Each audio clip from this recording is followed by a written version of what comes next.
Okay. இன்னைக்கு live முடிச்சாச்சு. ஏதாவது டவுட் இருந்தா சொல்லுங்க. நான் வந்து அதுக்கு ஆன்சர் பண்றேன். ஹாய் தீபா பிரகாஷ். ஏதாவது டவுட் இருக்கா உங்களுக்கு இன்னைக்கு? கிளாரிஃபை பண்ணணுமா?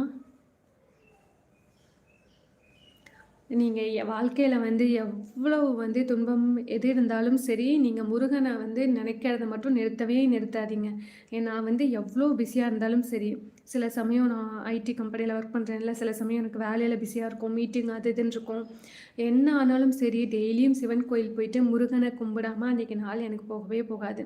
அதே மாதிரி முருகனோட இந்த ஸ்லோகம் படிக்காமல் அன்றைக்கி நாள் வந்து எனக்கு போகவே போகாது. என்ன நடந்தாலும் முருகனுக்கு வந்து நான் இந்த 2 விஷயத்த வந்து நான் கண்டிப்பாக செஞ்சே தீருவேங்க. அது ஏன் அப்படின்னா, நம்ம வந்து மற்ற மனுஷங்கள நம்பும்போது நமக்கு வந்து ஏமாற்றம் வரும்.